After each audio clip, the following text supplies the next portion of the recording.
Good evening, everybody. Good evening. Can you all hear me well? If you can hear me, please type yes into the chat window.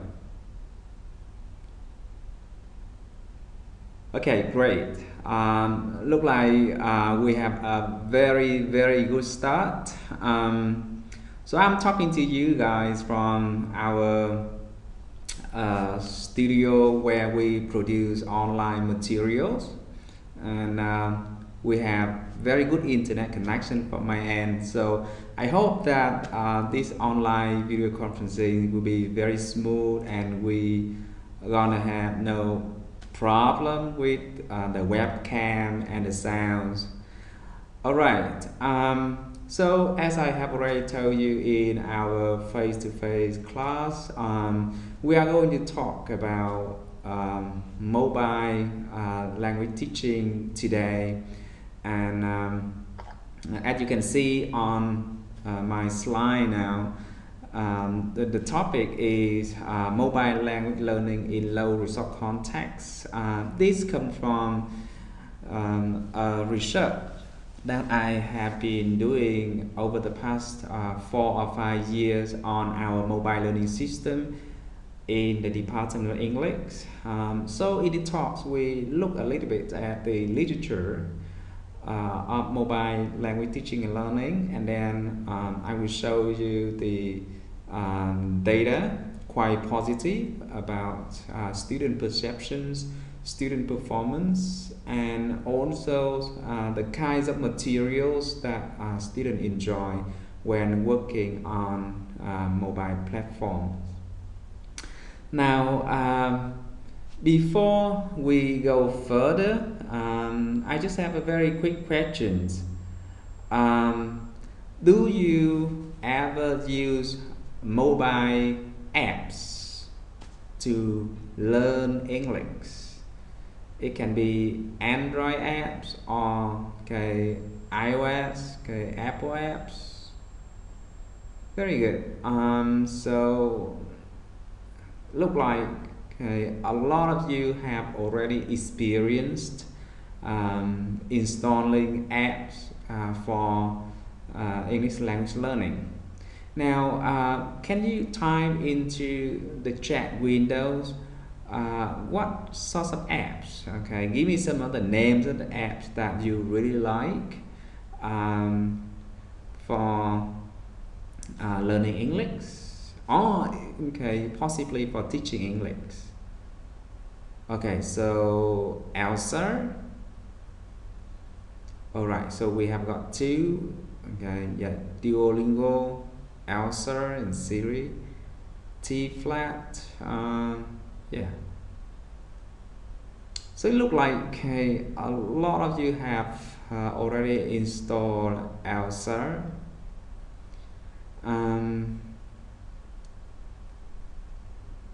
Now we get an interesting app here called T flat. I have never tried that. WordBrain sounds like a nice app for teaching vocabulary. Now, any others? Are there any other apps? Yes.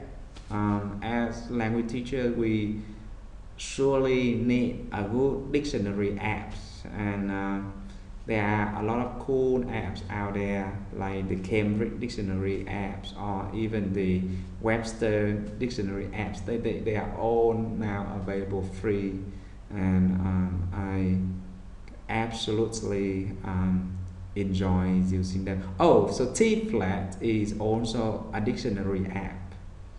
Very nice. So you see, when I asked you about using language apps,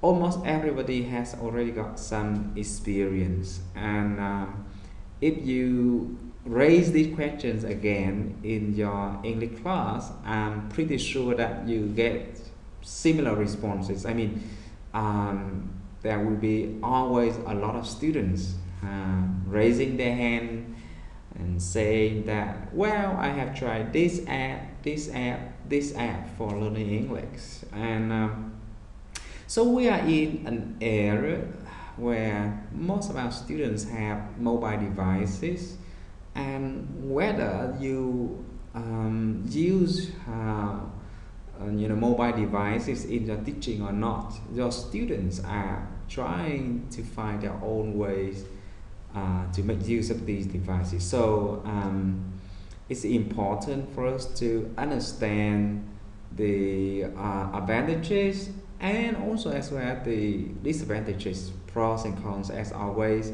of mobile language learning. And okay, as teacher we should get up our sleeves a lot of good language apps to introduce to our students. Now I'm pretty sure that in this Google age, it's so easy for you to find out apps that are useful for you. Just type some keywords into Google like best apps for English teachers or top 2016, top 2017, the year where the apps came out. Apps for education, app for teachers, and you get a very big list. I myself have tried a lot of apps, and in our face-to-face session I have managed to show you some.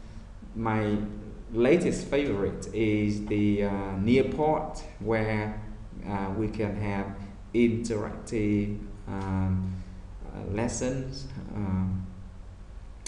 Now, so back to my presentation.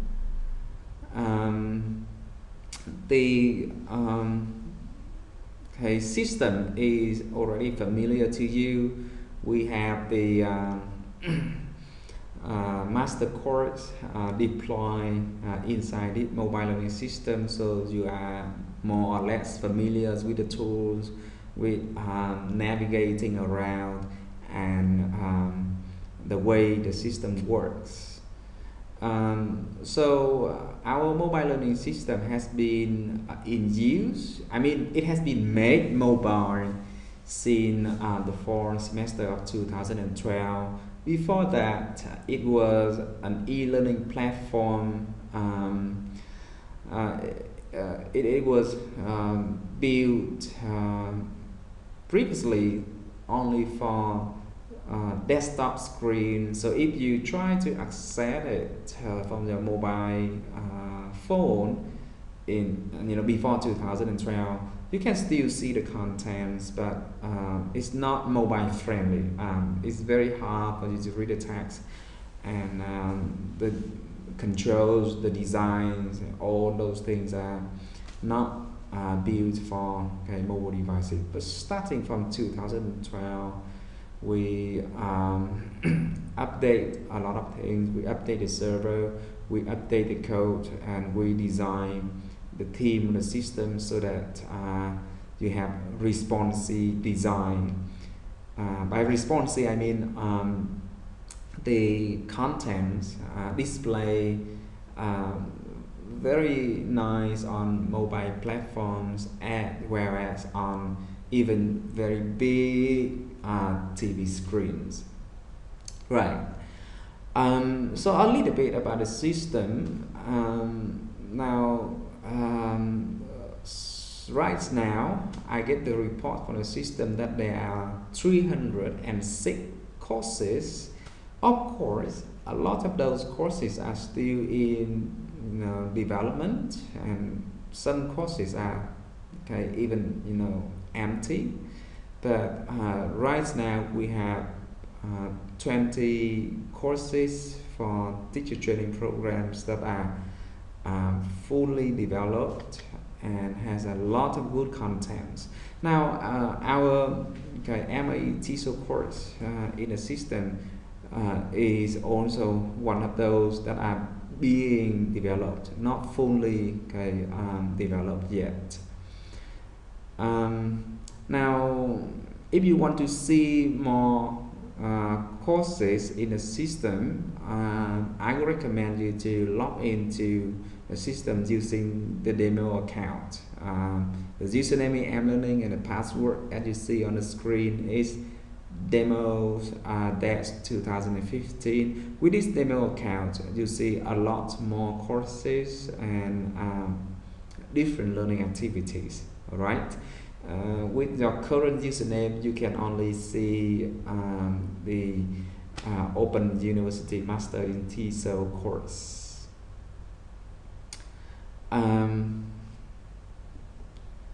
So inside our mobile learning course, since it is built from Moodle platform, it supports a lot of typical Moodle activities, and you know Moodle by nature is constructivist, so a lot of these learning activities were designed to support student-to-student interaction. You know, well, you know the way constructivism works.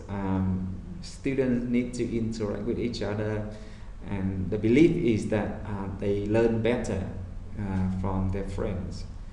So in most of the courses we have attendance track, very similar to the kind of attendance track that I do in our face-to-face meetings. Yeah, students come in and answer that question.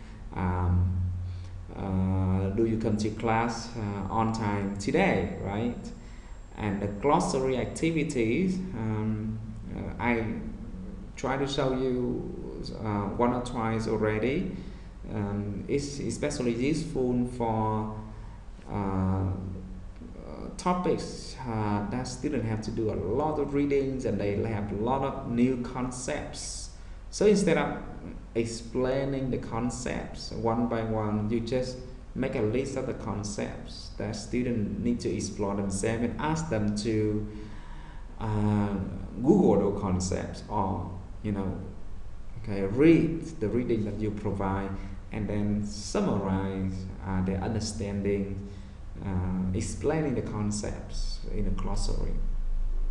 So what usually come up in the glossary activity after 1 or 2 weeks is a long list of explanations from many students in the classroom. I think the glossary activities in this mobile learning system is very good way to turn big classes into resources, because with a lot of students, let's say if we have 100 students in a class, when you ask each of them to make 2 or 3 entries, then you can easily end up with about 10 to 15 pages of glossary entries. Now, forum discussion is also something you have already experienced, and I have already looked through some of your discussions in the 2 forums created previously about computer mediated communication, whether that's a friend or foe, and also advantages and disadvantages.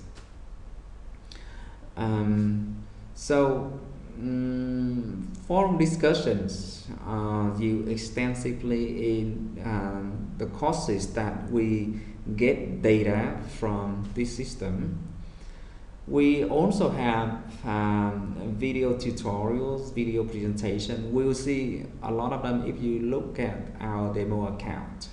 Now, after this meeting, we're gonna have a video recording of what is going on right now, and this is also sample of video presentation. So we have video presentation from a screen recording like what we are doing right now.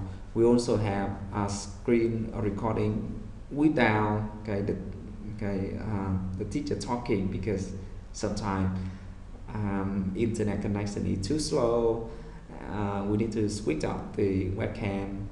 But we also have videos that produced in studio. I'm now talking to you from our studio, so it's quite good. Um, Now we have reflection activities, and I have already created one at the end of our topic on computer mediated communication. It's a database where each of you need to answer 4 questions like what are the important concepts you have learned today, what difficulties did you have, what do you like, and how can you apply what you have learned today. So those questions help students to reflect on what they have learned in a topic, and as teachers I very much enjoy reading those reflections because it a very good and very important channel for getting student feedback for my teaching and for the course. We also have flash games, videos, audio contents. Unluckily, those multimedia contents are not available in our master course. But if you look at the English language teaching methodology courses with the demo account, you will see some of them. Workshops is another activity that we use extensively to support student to student interaction. So basically a workshop in the system will go through different phases, usually 2 to 3 weeks. In the first week, students upload their work. It can be the essay, the outline, the essay, or the link to their website, or the video they have produced. Something to display. Something that people bring to a workshop. And then week 2, it will be the assessment phase. The system will automatically randomize all of the submissions and then allocate the student project to at least 3, 4, or 5 students, depending on how you set up the workshop. So at the end of week 2, every submission from the student will be assessed, evaluated by 3, 4, or 5 other students, and usually we send rubrics for students to evaluate their friends. And in the last phase, when peer evaluation is finished, the system will also automatically put everything together and calculate the mean score, the mean evaluation from other students. So it's a very good tool, it's a very good way to promote peer evaluation if you are looking at that. Now, portfolio evaluation is also one of the ideas that we see in this course. 20% of your final score is for your profile. So at the end of the course, I just click on your name, right? And I see all of your forum posts. I see all of your submissions of the journal critics. I see whether you have looked at the materials that are uploaded to the system or not. And to be sure, we do a lot of language tests. If you have already got experience with Moodle, you know that it's a very powerful system that can help teachers to develop all kinds of tests. So in this system, we have IELTS tests, TOEIC tests, TOEFL ability tests, all kinds of material created. And we also run final exams officially using this testing system.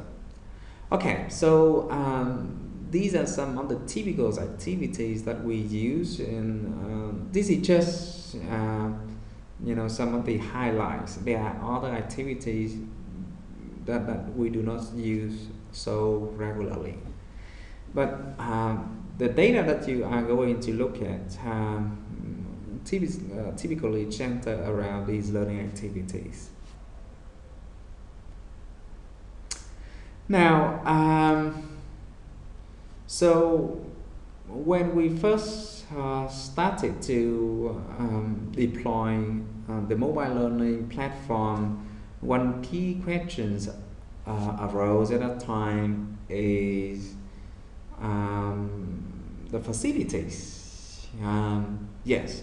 So when you present this idea to your school, to your university, of course, the first thing you get from your administrator is, okay, it's brilliant. I have no doubt about the idea, but we do not have enough computers. We don't have enough computer labs and things like those.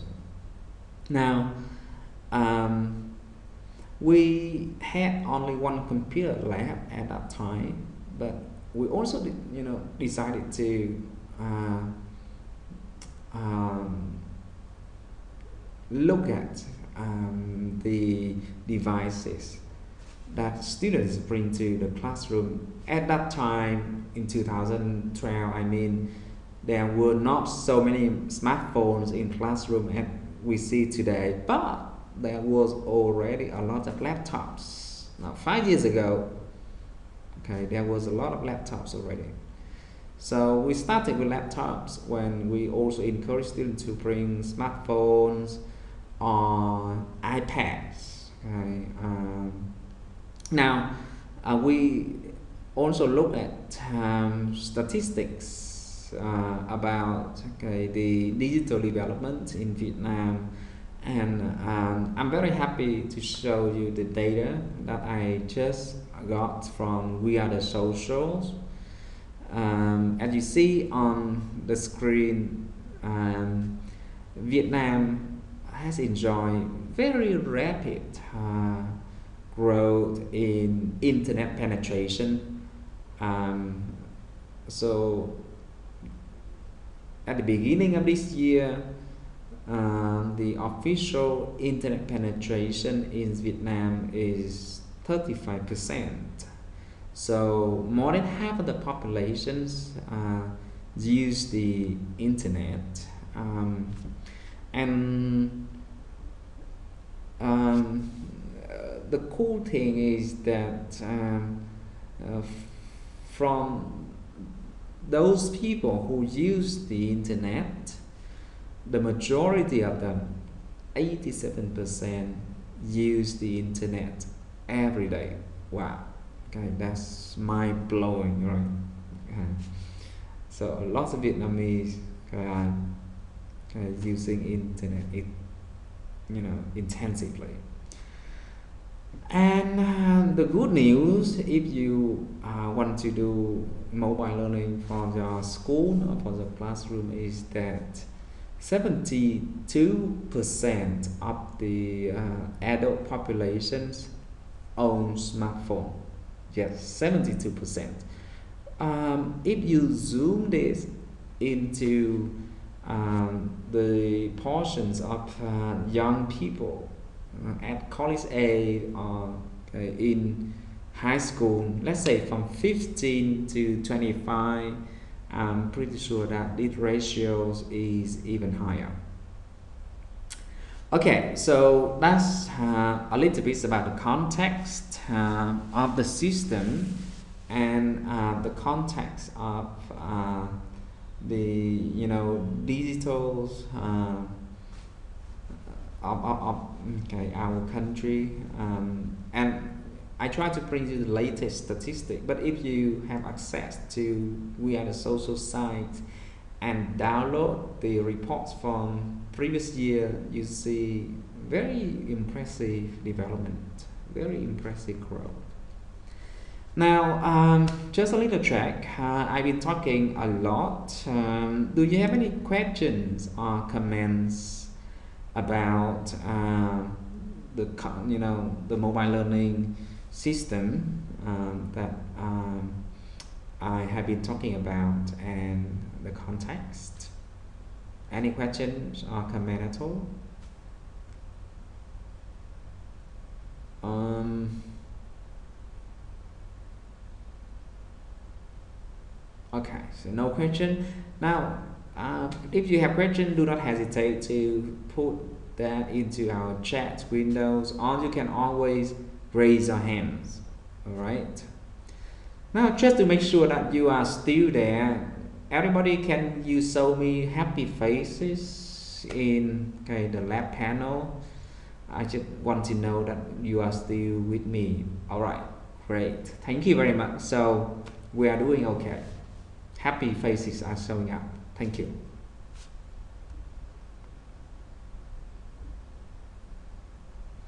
All right, so going back to the literature about mobile learning. Oh, by the way, in the Recon journal folders that I put into our mobile learning system, there are quite a lot of articles, especially those that came out recently in 2014, 2015, 2013.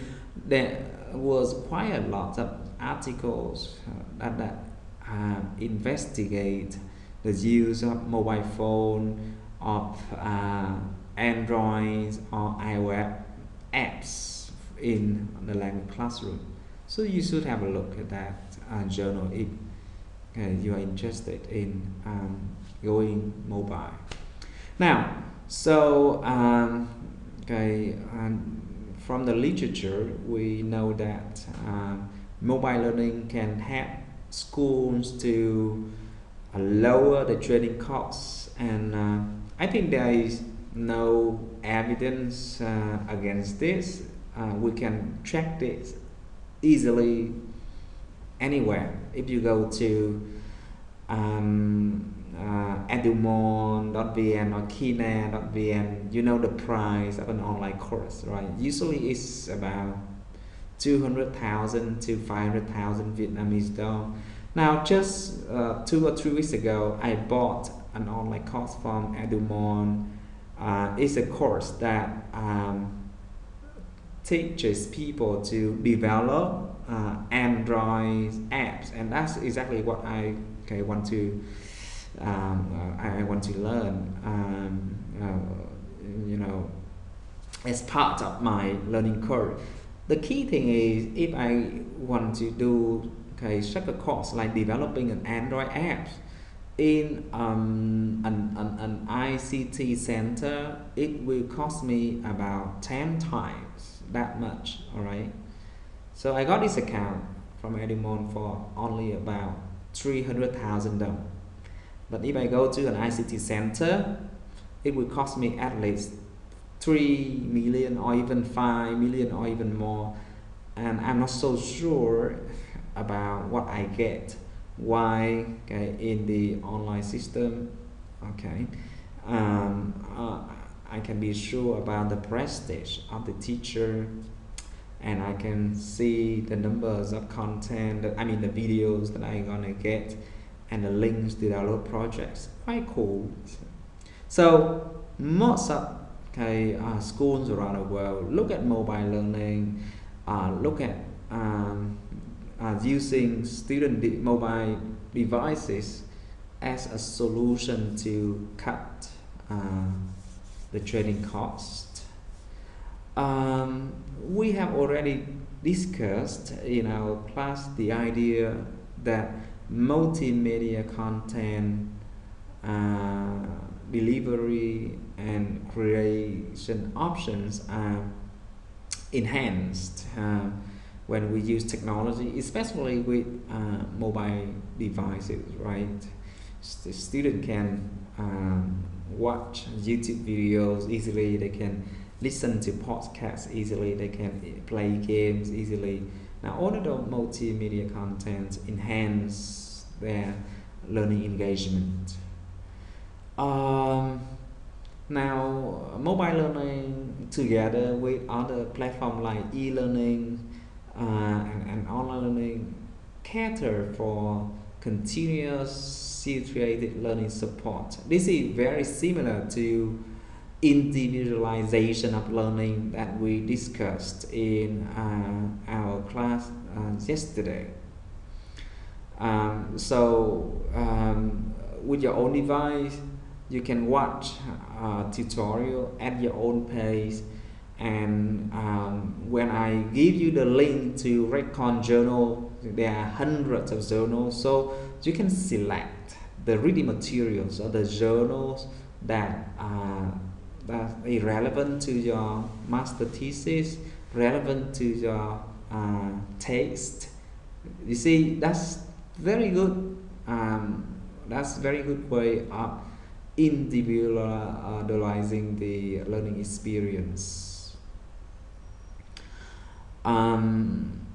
Now, some researchers also show that mobile learning improve the levels of literacy, numeracy, and participation, especially among adult learners. But there are things on the dark side too. Now these are the challenges reported in literature. The first thing recorded in most classrooms, especially in state schools, is the digital divide. If you ask your students to bring their own devices to the classroom, you will always end up with a situation like this. Some kids bring a lot of fancy, expensive devices to the classroom, while some of the kids do not have those devices as you require. So we should be aware of the digital divide among the students, and your management strategy, your group work management play a big hand in this. Assessment of student work outside the classroom is another issue. Is essentially more work for the teachers, and sometimes we are not sure whether the students themselves do the work. Now, because mobile learning, online learning, e-learning, and all those things are new, and even new in developed classroom in developed countries. So teachers are still struggling to find out a good pedagogies for teaching online. Right at the moment, if you do research in the topic, you will see a lot of different recommendations, suggestions. There is no formal approach to teaching on mobile platform like what we get with grammar translation or direct methods on communicative language teaching. Now the technology support for teacher for students is another issue. Now this is the issue that I can see very clearly in my situations. A lot of teachers in my department refuse to use the mobile learning system because they feel that they cannot handle technology problem should they occur, and we do not have dedicated people who troubleshoot technology problems. So it ends up like okay, the people or the teachers who are most active in using the system are those who can support themselves, who can troubleshoot themselves. And the last point is something echoes in your discussion forum about whether CMC is friend or foe. When we okay, let the student loose with their own devices, they may be attracted by side work. They may go to Facebook, they may watch videos that you do not send or you don't require them to watch. So distraction is always a risk. Okay, so these are some of the key points about the positive side and the negative side of mobile learning. Okay, just a little track. Any questions or comments so far? Is everything okay?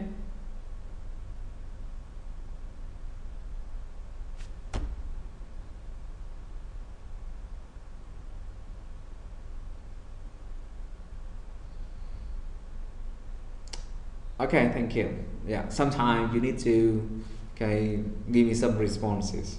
Otherwise, I will talk on and on and on. Okay, good questions. Do you have any recommendation for the risk of distraction?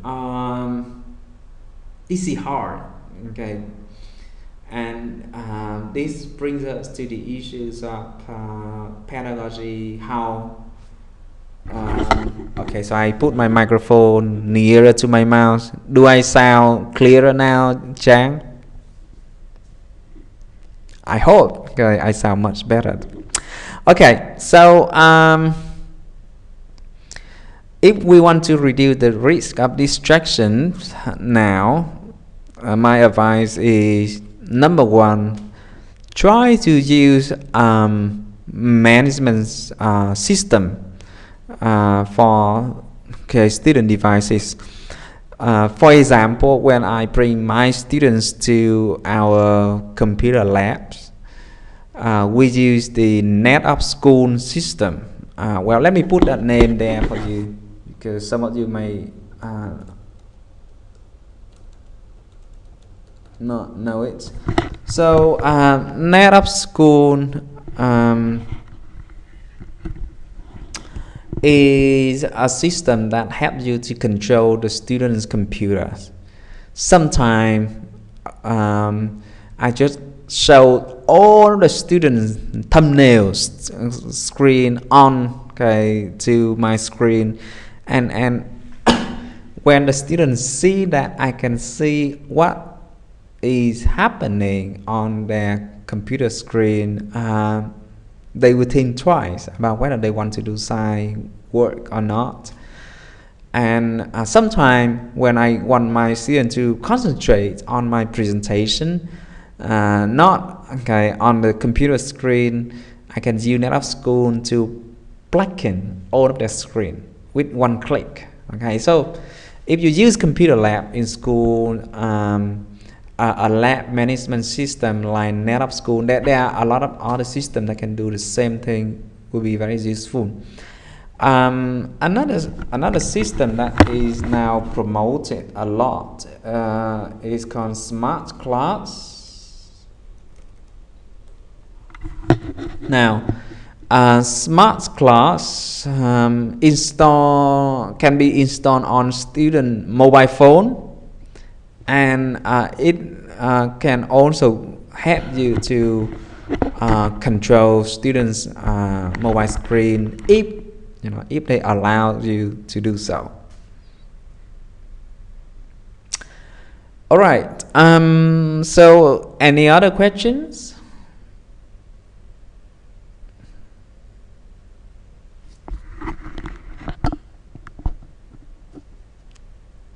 All right, you are welcome. No other question. All right, so the data that I'm going to show you come from 5 courses from 2013 to 2015, and there are total 234 students enrolled in those courses. Now, the way the students take these courses, in line with our university regulation. So every week we have face-to-face meeting, except when the teachers are away, to do training in other provinces, or they go to conferences. Now, in those cases, students will learn online, exactly like what we are doing now. And sometimes the teacher also used the online platform to make up for offline meetings.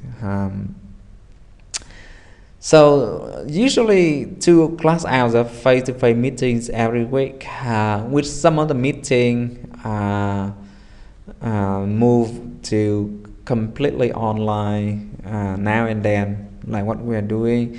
And we allow students to use any device that they have.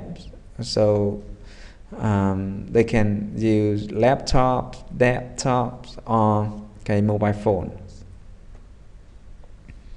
Now, so these are the questions that we want to explore. To what extent the students ready for mobile learning? What difficulties do our students face on the mobile learning system? And the most important thing is whether mobile learning improve the student performance in language learning or not. And we are also interested in finding out what kind of learning materials work best on mobile learning systems. And we want to focus on videos.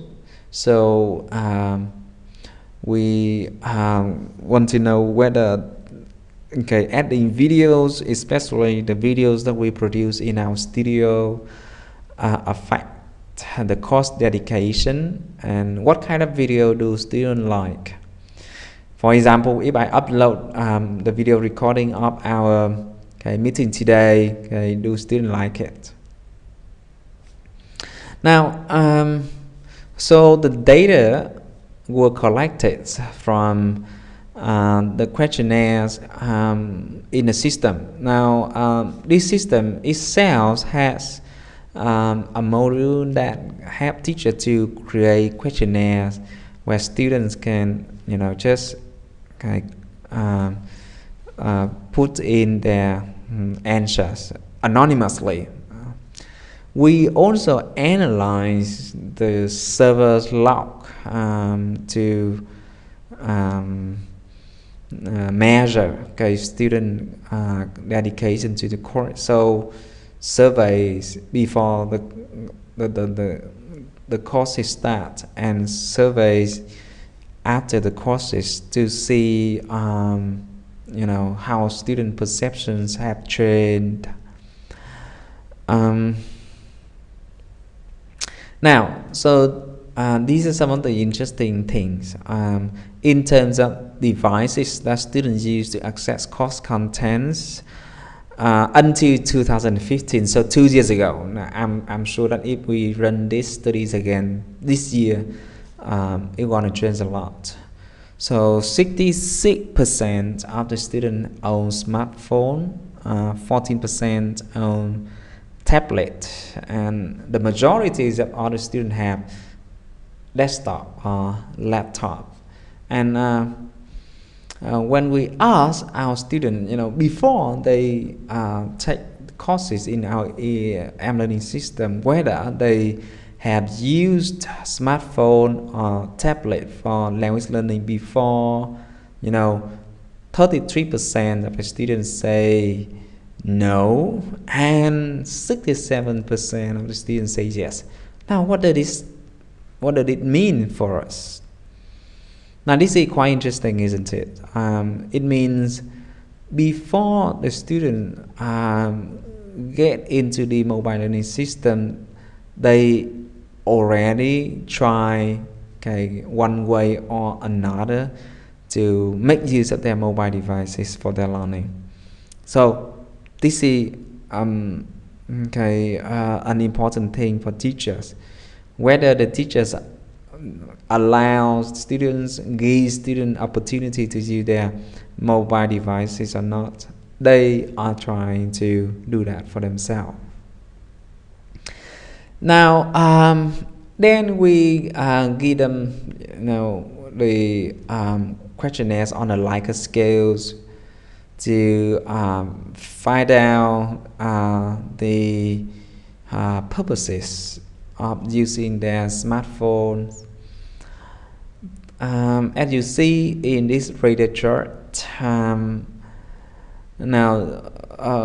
the purposes that score high in the radar chart, like send, receive messages, get phone calls, browse websites, listen to music, score very high. So, and using learning apps is quite low. What does it mean? It means that students still mainly use their smartphone as traditional, phone, device. They use their smartphone mostly to make phone calls, to browse contacts, browse websites. Not very much for the learning, the apps. Okay, and to find out about student learning styles, we ask them to fill out items like whether they prefer written information to be supplemented with visual aid, whether they think that to picture something in the head is a good thing to do. Quality learning can take place without face-to-face interaction. As you see, from the data that most of the responses are, line to the positive side, which means the majority of the students love to work with visual contents, and they also accept the fact that learning can happen without face-to-face interaction with the teacher. We keep asking them other items like their curiosity about online classes, their comfortability communicating with other people through posting, writing in forum, and whether they like multimedia materials or not. And again, as you look at the bar chart, you see the high bars are mostly for usually true of me, almost always true of me.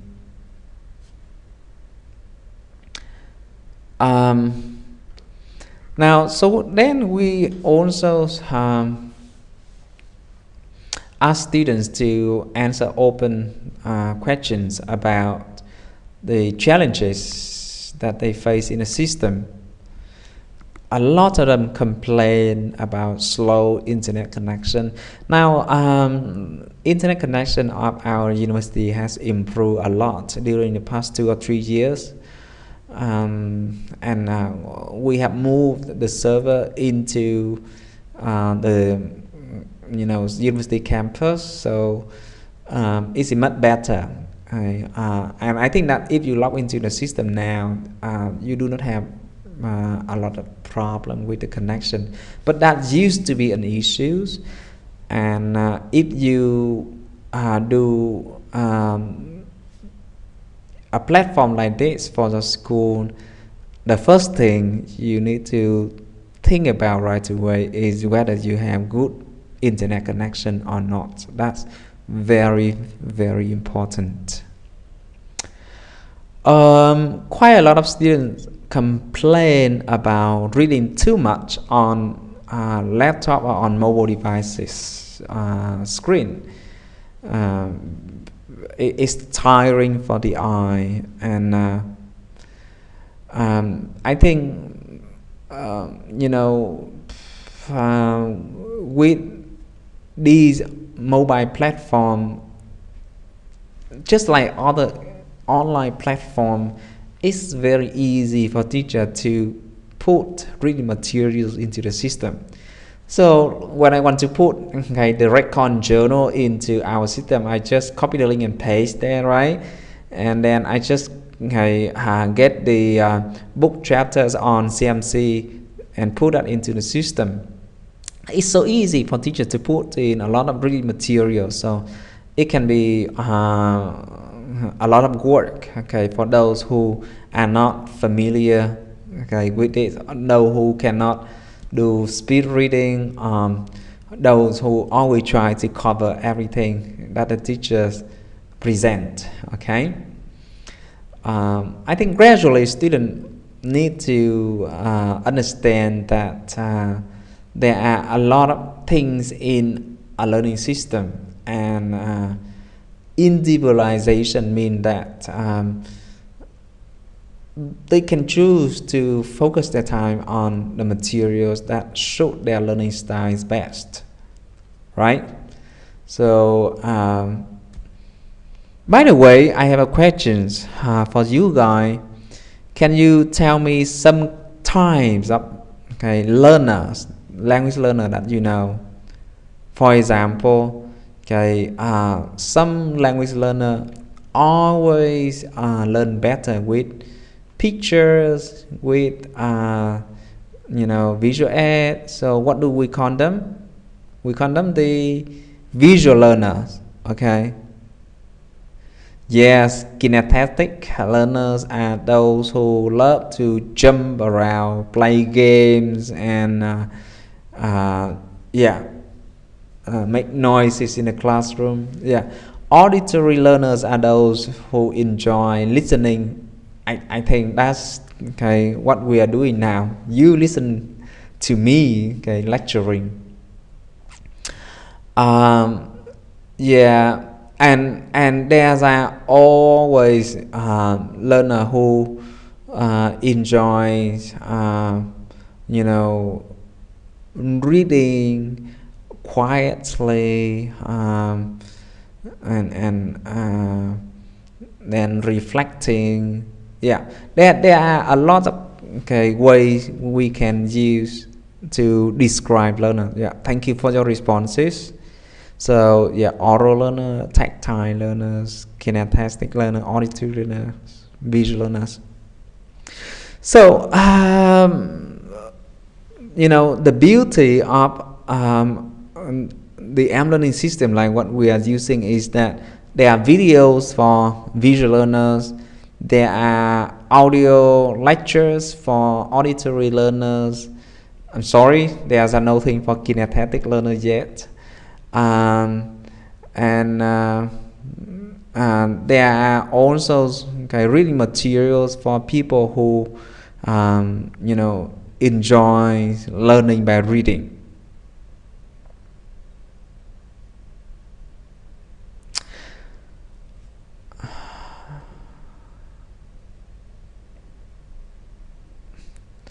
Now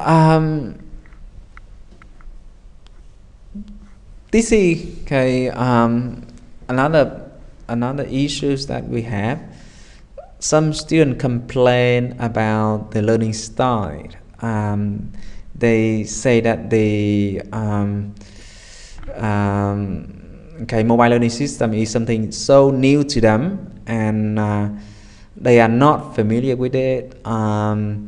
They feel that their technology skills sometimes is too weak, and They cannot keep up with the other people in the class. Now, I have to keep explaining to them that their technology skill may not be good, but in that case,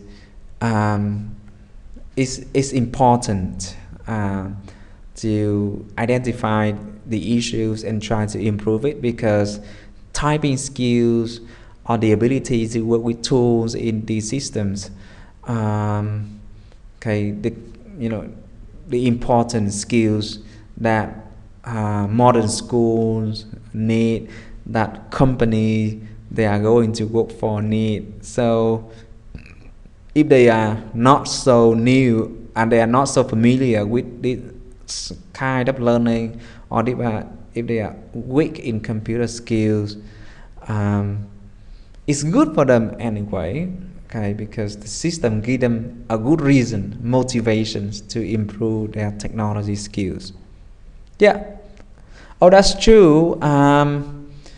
Some students may have no computer to use, but I believe that it's extremely rare for students today in 2017 to go to university without having a laptop at home or desktop at home. I can't believe that students nowadays can actually learn something without having a computer with internet connection.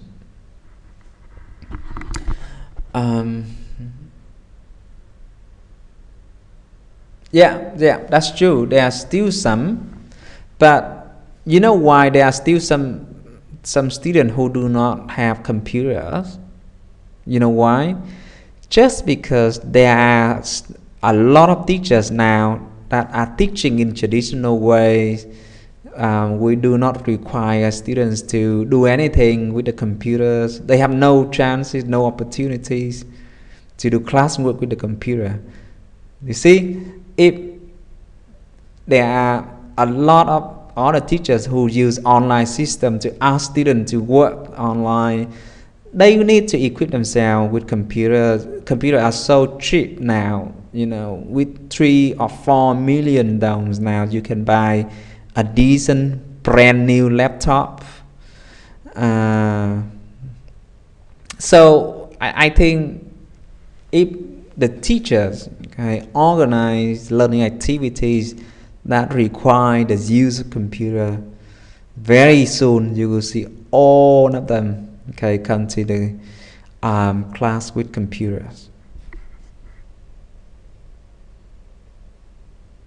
Right.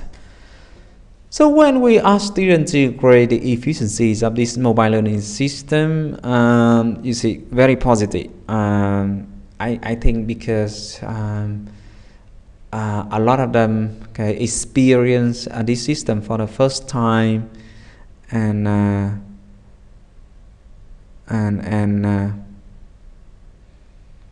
then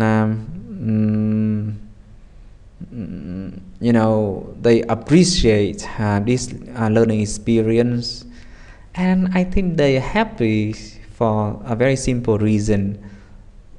They do not have to pay anything.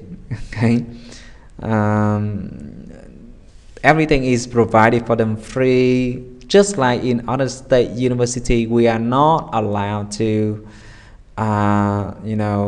charge them for anything else apart from the official school fee at the beginning of the year. So they are super happy having a learning account, log into the system, get access to materials, playing around instead of spending time on Facebook. We get a very good comment from Thanh Mỹ. Yes, academic apartments suggest school manager to invest some tablets and computer so that very special students who cannot afford to buy those can borrow. Well, that's true.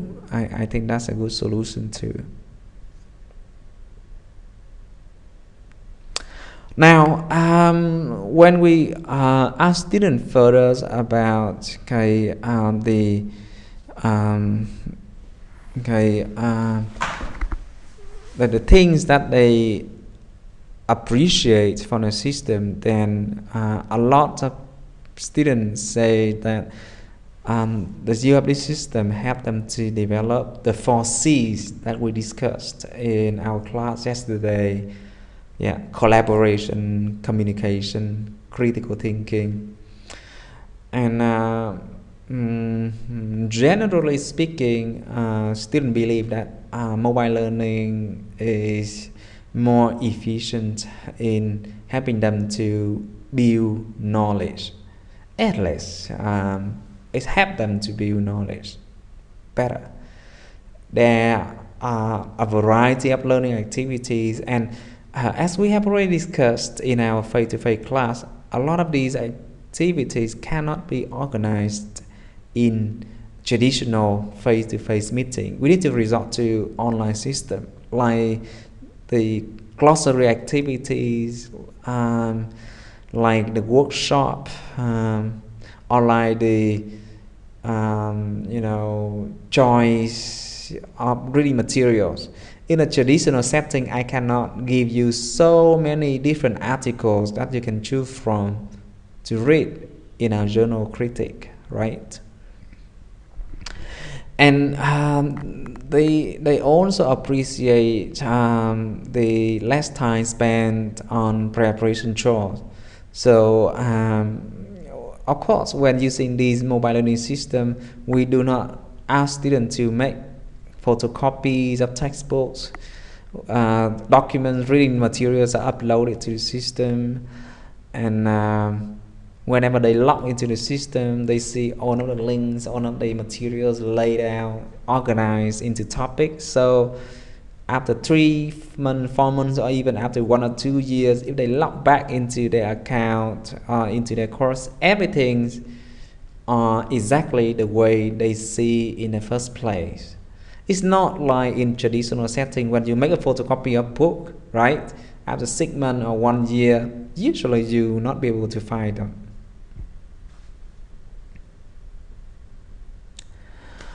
Oh, we haven't done any, official studies about the impact of the system on students' language performance yet, because of the lack of funding, and this is also a small scale research, but in our department, it is compulsory for students to get international certificates like IELTS, TOEIC, or TOEFL IBTs before they graduate. This policy has been in place for 4 years now. And if you look at the chart, you can see the number of students,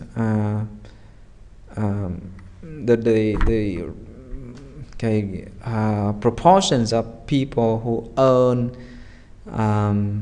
C1 level get better in 2014, 2015.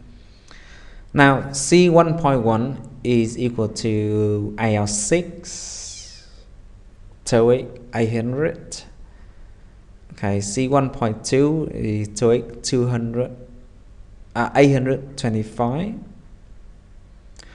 and C1.3 IELTS 6.5 or TOEIC 850, and C1.4 is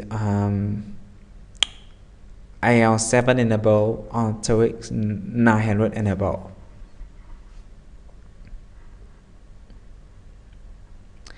Okay, so for the questions on videos contents, we use a plugin of the system called the dedication tool to measure how dedicated students are to the learning task. So we develop what we call a course dedication index. to measure this. Now, so course dedication index automatically collects data about students' learning, and it gives you a rough measure of how many hours did a student spend inside a course. It is used, complicated algorithm to do this. So when a student logs into the account, if he or she doesn't click or doesn't type for about 3 to 5 minutes, then the system are gonna send a signal to the dedication module saying that this user has already stopped the activities, so it stopped counting.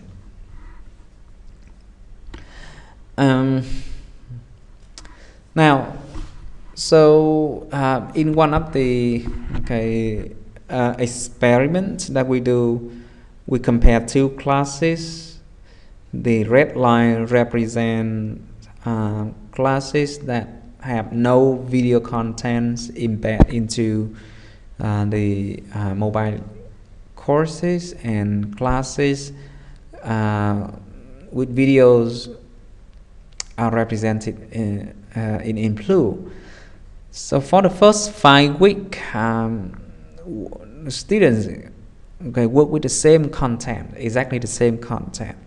But in the experimental classes, starting from week 5, they have video lectures that we produce in a studio. And you see that the course dedication, the average course dedication index increases quite sharply, right? So when students see the videos of the teachers lecturing, presenting the lesson contents, they tend to spend more time inside the topic, inside the system. Okay, I'm going to skip this because I cannot show you the videos. But we come to the conclusions that most of the students are ready for blended learning, technically and also in terms of learning style. Most students have positive attitudes and perception about mobile learning, and they believe that mobile learning helps them to perform better than traditional learning. Mobile learning gives students choices in learning materials, in flexibilities.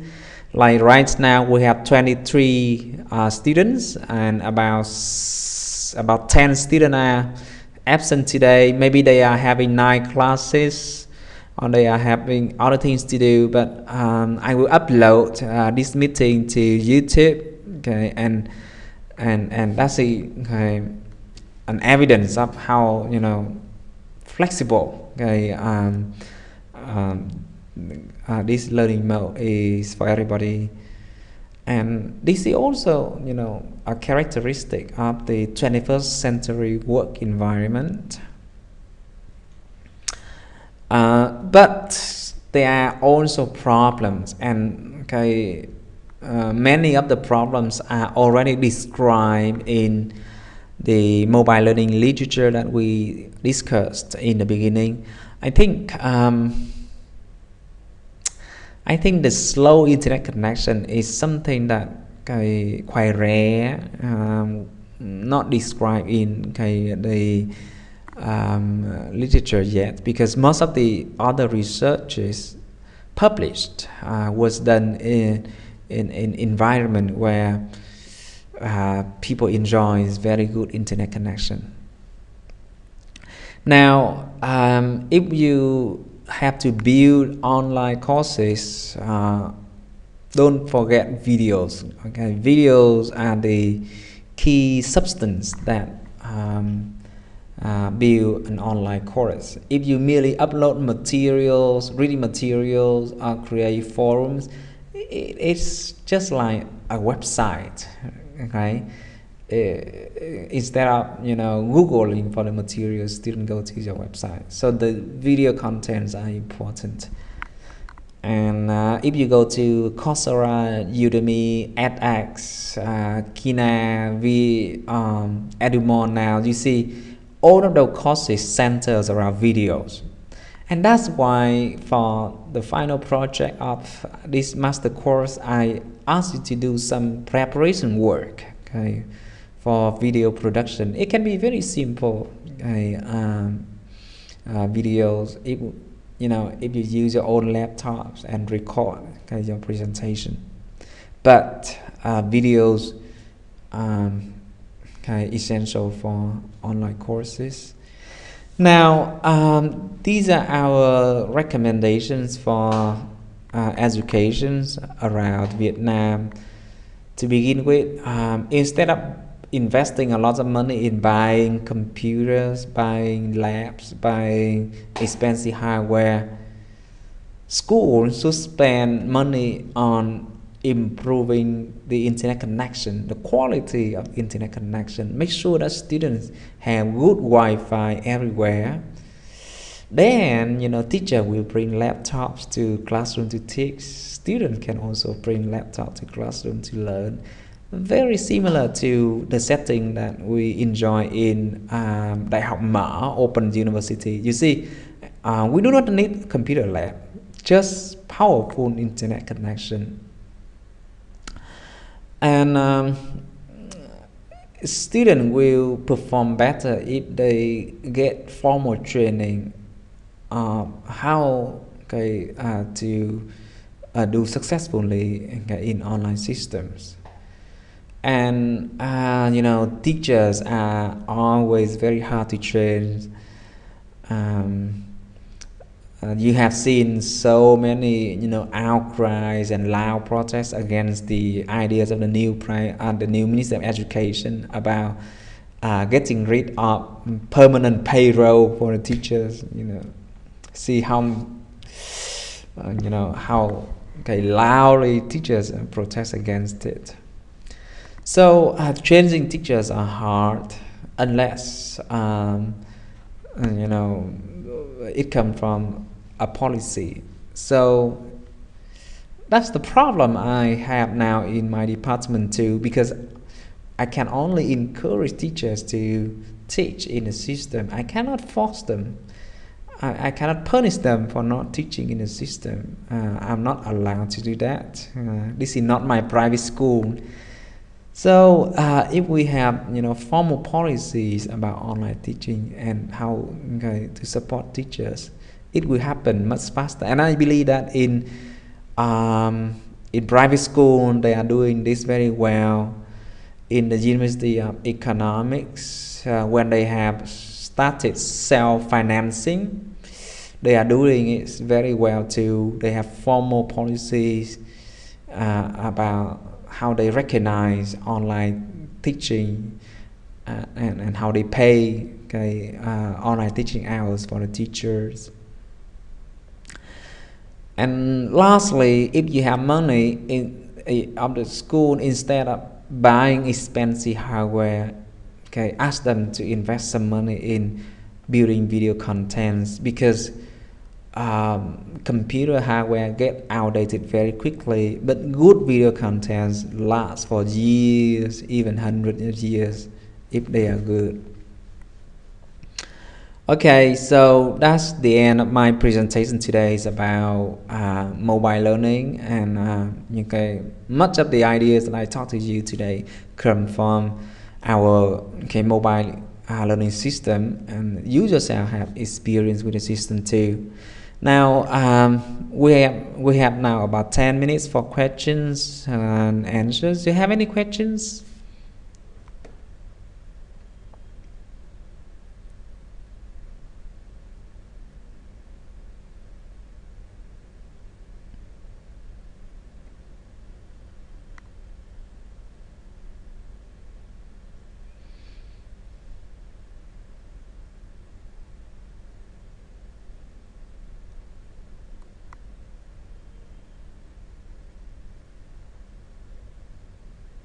Okay, so no questions.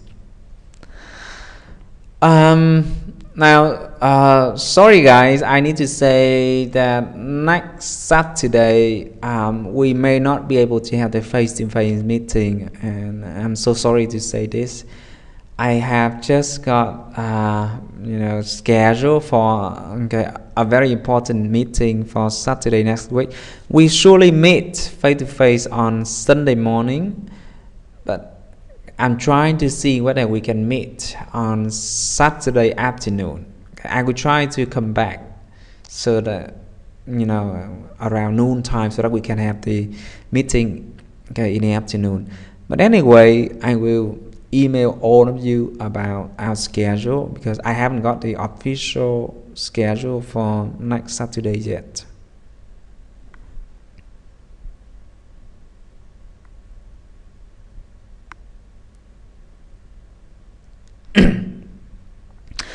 Oh, I'm sorry. I think I cannot give you more time, for your project and for your assignments. Okay, that is set. Okay, and no more negotiation about that. Okay, it's a deal already in the classroom. Um, share. Okay, you want me to show you how to assign private folder to submit assignment? I will try. Yeah, I will show you next time in our class. Okay, it's hard for me to do this via the video conferencing system because I cannot share my laptop screen to use.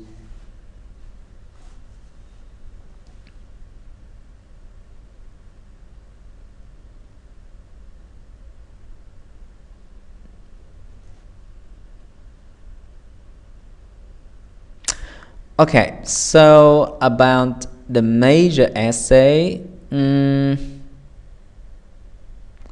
so what I mean is you can write an essay about any topics relevant to computer assisted language learning. Okay, um, let me find some good essay from previous courses and share with you. I hope that will give you some good start.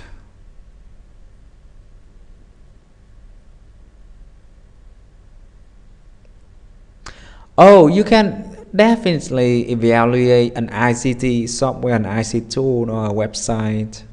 It's okay. Oh, sure. I will upload a sample to our learning system for you to look at. Yeah, it's a critic paper, not in notes form like what you send me for critics critiquing the journals.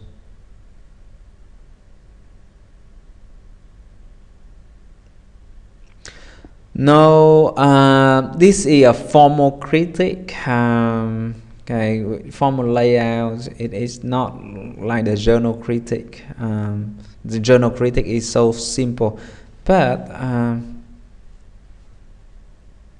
essentially it's an essay where you discuss an ICT aspect, an ICT tool.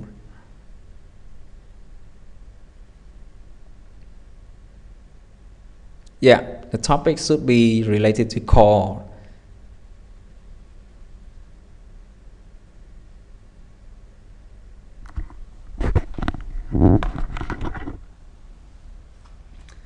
All right. If you have no other questions, please take attendance of today's meeting. I just want to know how many people are able to attend these online sessions. So yeah, please wait a little bit. I'm creating the attendance track.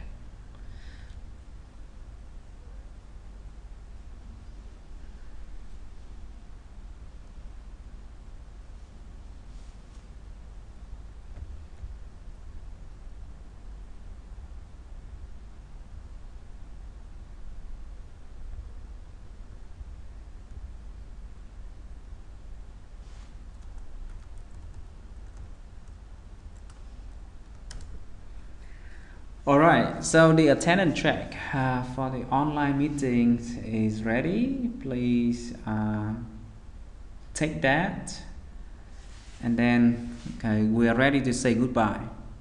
I will email you about our schedule next week.